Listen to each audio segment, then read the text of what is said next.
পুতুকণ হৈছে 12-13 বছৰীয়া এজন ল'ৰা, যিয়ে বিভিন্ন ধৰণৰ পেকেট বস্তু, ফাষ্ট ফুড আদি খাই ভাল পায়। পুতুকণৰ মাকে টিফিনত ধুনীয়া ধুনীয়া খাদ্য ৰান্ধি দিয়ে, কিন্তু পুতুকণে সেইবোৰ একোৱেই নাখায়। এই ক্ষেত্ৰতেই পুতুকণৰ মাক দেউতাকৰ মাজত সদায়ে কাজিয়া। যিহেতু পুতুকণ তেওঁলোকৰ একমাত্ৰ পুত্ৰ, সেয়েহে তাক লৈ তেওঁলোকৰ বহুত চিন্তা।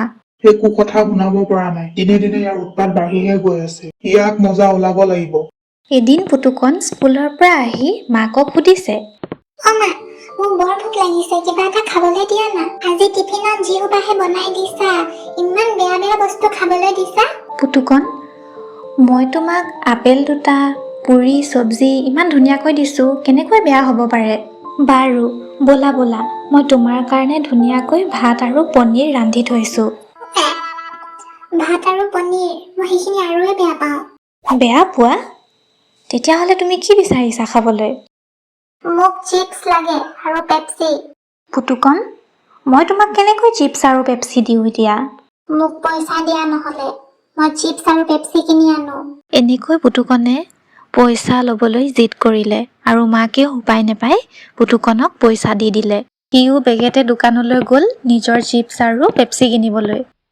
সেইদিনাই ৰাতিৰ সাজত পুতুকণৰ মাকে ভাতৰ লগত ফুলকবি চব্জি ৰান্ধিছিল আৰু পুতুকণে ভাল পাওক বুলি ফুলকবিৰ লগত মটৰ মিহলাই ৰান্ধিছিল। কিন্তু পুতুকণে দূৰৰ পৰাই গম পাইছিল যে আজি ফুলকবিৰ চব্জি ৰান্ধিছে, সেয়েহে তাৰ মন একেবাৰে বেয়া হৈ গৈছিল। মা, দেউতা, মই আজি ভাত নাখাওঁ। মোৰ ফুলকবি চব্জি একদম খাবলৈ মন নাযায়। চোৱা পুতুকণ, তুমি ফুলকবি নাখালে কেনেকে হ'ব? অকল চিপছ আৰু পেপচি খাই থাকিলে জানো মানুহৰ পেট ভৰে? আৰু ফাষ্ট ফুড তোমাৰ স্বাস্থ্যৰ কাৰণে কিমান বেয়া, তুমি গম নোপোৱা নে কথাটো? কিন্তু দেউতা, তুমি বুজি নোপোৱা কিয় যে মই ভাত খাই একেবাৰে বেয়া পাওঁ? মনে মনে থাক, বেছি কথা নকবি। যি খাব দিছো তাকেই খা। মাক দেউতাকে খাই উঠাৰ পাছত পুতুকণে মনে মনে আন এটা ৰুমলৈ গৈ ফুলদানিটোৰ ভিতৰত টিফিনত যি ৰুটি দিয়া হৈছিল সেই ৰুটি ভৰাই থলে আৰু লগতে ভাত খাবলৈ দিছিলে, সেই ভাতখিনিও ফুলদানিটোৰ ভিতৰতে ভৰাই ৰাখিলে। আৰু এই কথাটো পুতুকণৰ মাক দেউতাকে কোনোৱে গম নাপালে। তাৰ পাছত পুতুকণে মনে মনে ৰুমলৈ শুবলৈ গুচি গ'ল। পিছদিনা স্কুল যোৱাৰ সময়ত পুতুকণৰ মাকে পুতুকণক 1 গিলাচ জুচ দিছিল। মা, আকৌ ৰাতিপুৱাই লৈ আহিলা ন জুচ? জানা নহয় মই বেয়া পাওঁ, তাৰ পাছতো কিয় দি থাকা? ঠিক সেইখিনি সময়তে পুতুকণৰ দেউতাকে কথাষাৰ শুনা পালে। পুতুকণ, মায়ে কি খাবলৈ দিছে তই খাবলৈ নোৱাৰ নেকি? আজি মই তোৰ ক্লাছ টিচাৰক কথাবোৰ কৈহে এৰিম। দেউতাকৰ ভয়ত পুতুকণে জুচ গিলাচ খাম বুলি ক'লে। কিন্তু পুতুকণো জানো কম বদমাছি নহয়। সি ইফালে সিফালে মাক দেউতাকক চালে আৰু কোনোৱে গম নোপোৱাকৈ খিৰিকীৰে জুচ গিলাচ সি পেলাই দিলে। এনেকৈ পুতুকণ স্কুললৈ ওলাই গ'ল। সেইদিনা ৰাতিপুৱা মাকে ঘৰ চফা কৰি থকাৰ সময়ত ফুলদানিটোৰ ওচৰত ভেকুৱাম মাৰোঁতে দেখা পালে যে ৰুটি আৰু ভাত সেই ফুলদানিটোৰ ভিতৰত সোমাই আছে। চোৱা, তোমাৰ পুতুকণে ৰাতিপুৱা জুচ গিলাচ খিৰিকীৰে পেলাই দিছে আৰু সেই জুচখিনিয়ে মই অফিচ যোৱাৰ সময়ত দেখিছো মোৰ গোটেই চেণ্ডেলত পৰি আছে। আমাৰ ইয়াত এনেকুৱাও ল'ৰা ছোৱালী আছে যিবোৰে খাবলৈ পোৱা নাই, আৰু আমাৰবোৰে বেছি পাই পাই এনেকুৱাহে অৱস্থা কৰিছে। কেনেকুৱা দিন আহি গ'ল, যোনে বিচাৰে সি খাবলৈ নাপায় আৰু যাক আমি দিছো সি এনেকুৱা ব্যৱহাৰ কৰে। আৰু ৰাতিৰ ভাত আৰু স্কুলৰ টিফিনৰ ৰুটি সকলো ফুলদানিটোৰ ভিতৰত সোমাই দিছিলে। হে ভগৱান, মই কি যে কৰোঁ, এই ল'ৰাটোৰ পৰা একেবাৰে উপায় নোহোৱা হৈছোঁ। শুনিছে, আপুনি কিবা এটা কৰক, নহ'লে সি দিনে দিনে বেয়া হৈ গৈ আছে আৰু লগতে স্বাস্থ্য পাতিও অৱস্থা একেবাৰে বেয়া। ক'ৰ পৰা স্বাস্থ্য পাতি ভালে থাকিব? ভালদৰে খাই জানো? বাহিৰৰ বস্তু খোৱাৰ অভ্যাস যে হৈ গ'ল তাৰ। শুনিছে, ক্লাছ টিচাৰক গৈ মেলিয়ে আমি আলোচনা কৰোঁগৈ ব'লক, নহ'লেতো একো উপায় নোহোৱা হৈছে। আমাৰতো একো কথাই নুশুনে সি। ৰ'বা পুতুকণৰ মাক, ধৈৰ্য ধৰা, আমি নিশ্চয় কিবা এটা ৰাস্তা ওলাবই লাগিব। এনেদৰে দুয়োজনে কথা পাতি স্কুললৈ বুলি ৰাওনা হ'ল। পুতুকণৰ মাক দেউতাকৰ মনত বহুত চিন্তা। কেনেকৈ ক্লাছ টিচাৰৰ আগত কথাবিলাক উপস্থাপন কৰিব, সমস্যাৰ সমাধান বা পাব বা নাই। মেডাম ৰাধিকা, আমি আপোনাক লগ কৰিবলৈ আহিছিলো আমাৰ ল'ৰা পুতুকণৰ বাবে। আপোনালোকে পুতুকণৰ মাক দেউতাক ন? মোক ৰাতিপুৱা ফোন কৰিছিল চাগে আপোনালোকে? হয়, ময়ে কৰিছিলো ফোন। মেম ৰাধিকা, কিনো ক'ম আপোনাক, ক'বলৈ খুবেই লাজ লাগিছে। কালি আপোনালোকে হয়তো গম পাইছেই চাগে, পৰীক্ষাৰ বহি আপোনালোকে দিছে আৰু বহুতেই কম নম্বৰ পাইছে। ক'বলৈ গ'লে ক্লাছত একেবাৰে কম বুলি ক'লেও বেয়া নহয়। আৰু খোৱা বোৱাটো একেবাৰে মন নাথাকে তাৰ, বাহিৰা বস্তু খায় আৰু স্বাস্থ্য পাতিও বেয়া হৈ গৈছে। আৰু আচলতে সি পঢ়ে কেতিয়াবা, যেতিয়া দেউতাকে তাক গালি গালাজ কৰে, কিন্তু তাৰ পঢ়িলেও মনত নথকা হৈছে। মেডাম, আপুনি কিবা এটা বুদ্ধি উলিয়াওকচোন। চব বুজিছো তাৰ কথা। সি ক্লাছত একেবাৰে মন নিদিয়ে আৰু খেলা ধূলাটো বাকী ল'ৰা ছোৱালীবিলাক বহুতে আগবাঢ়ি গৈছে, কিন্তু সি পিছ পৰি ৰৈ আছে। শুনক, আপোনালোকে চিন্তিত নহ'ব, মই কিবা এটা কৰিম, কিন্তু কি কৰিম সেয়া আপোনালোকে কাইলৈ গম পাব। এসপ্তাহৰ পাছতেই পুতুকণৰ জন্মদিন আছিল আৰু পুতুকণ সেয়েহে বহুতেই ভাল পাইছিল। সি বহুত ফূৰ্তিত আছিল, কিয়নো সেইদিনা সি কাৰো পৰাই গালি নাখায় আৰু নিজৰ ইচ্ছা অনুসাৰে সি সকলো বস্তু খাব পাৰিব।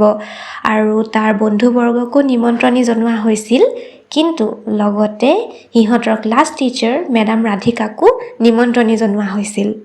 পুতুকণে তাৰ বাৰ্থডে দিনা মন পূৰাই খাবলৈ পালে।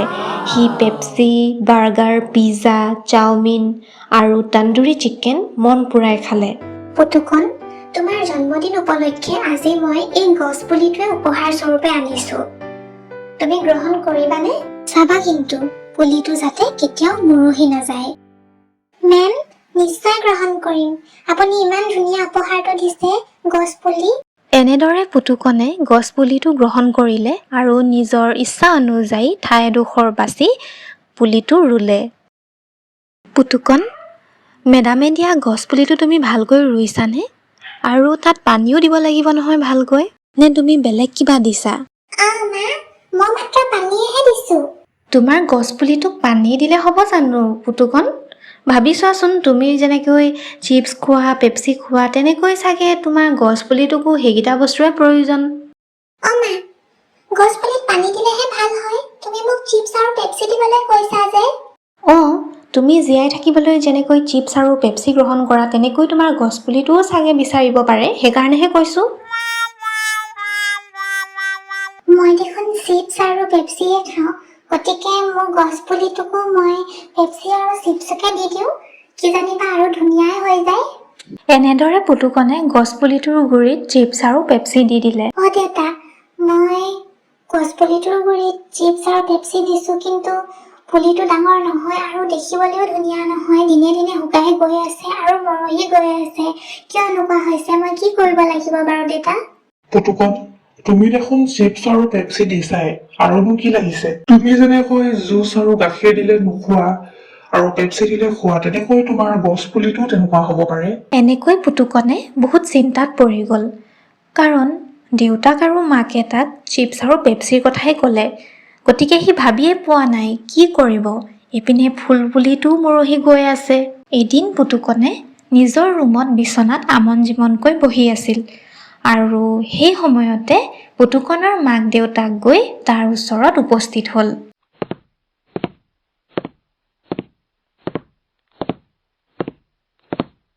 পুতুকণ, তোমাৰ গছপুলিটোৰ অৱস্থা এনেকুৱা কিয় হৈছে তুমি গম পালানে?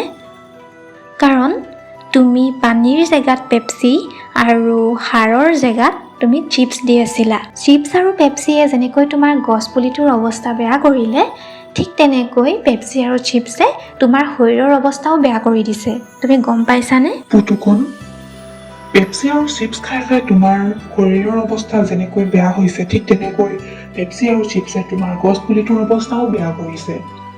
আৰু এইবিলাক বস্তু সদায় খাই থাকিলে আমাৰ স্বাস্থ্যত অতি বেয়া প্ৰভাৱ পৰে, তুমি জানানে? এইবিলাক সদায় খোৱা বস্তু নহয়। তুমি এদিনীয়াকৈ খাইছা সেইটো কথা বেলেগ, কিন্তু সদায় তুমি সুষম আহাৰৰ দৰে যদি গ্ৰহণ কৰা, তোমাৰ অৱস্থা বেয়া হ'ব। আৰু আটাইতকৈ ডাঙৰ কথা, তুমি ক্লাছত বাকী ল'ৰা ছোৱালীবিলাকতকৈ বহুত পিছ পৰি গৈছা। সেয়া লাগিলে পঢ়াই হওক বা খেলা ধূলাই হওক, সকলো ক্ষেত্ৰত তুমি পিছ পৰি ৰৈছা। আৰু ইয়াৰ মূল কাৰণ হৈছে যে তুমি গাখীৰ, জুচ, ভাত, ৰুটি একো নোখোৱা। তোমাক মাত্ৰ পিজ্জা, বাৰ্গাৰ, চাওমিন এইবিলাক লাগে। এইবিলাক বস্তু আমাৰ মুখতহে ভাল লাগে, কিন্তু আমাৰ স্বাস্থ্যৰ বাবে ই অতিকৈ বেয়া। মা, দেউতা, মই এইবোৰ গম পোৱা নাছিলো। এতিয়া মই বুজি পাইছো। মই আজিৰ পৰা সদায় স্বাস্থ্যকৰ আহাৰ খাৰ খাম। মই ভাতো খাম, ৰুটিও খাম, আৰু টিফিনৰ ৰুটিবোৰ মই কেতিয়াও পেলাই নিদিওঁ। মই সদায় খাম। মোৰ ভুল হৈ গ'ল। এটা ধুনীয়া ৰাতিপুৱাৰে আৰম্ভ কৰি পুতুকণে নিজৰ গছপুলিটোক পানী আৰু সাৰ দিলে। সি সকলোৰে লগতে ধুনীয়াকৈ বহি ডাইনিঙত ভাত খাব পৰা হ'ল আৰু অৱশেষত পুতুকণৰ স্বাস্থ্যও ভাল হৈ আহিল আৰু লগতে তাৰ গছপুলিটো ধুনীয়া হৈ উঠিলে। আমাৰ চেনেল আছামিজ 3D টুনত আৰু এনেকুৱা ভিডিঅ'জ পাবলৈ আমাৰ চেনেলটো ছাবস্ক্ৰাইব কৰি ল'ব আৰু ছাবস্ক্ৰাইব কৰিলে কাষত থকা বেল আইকনটো প্ৰেছ কৰিবলৈ নাপাহৰিব।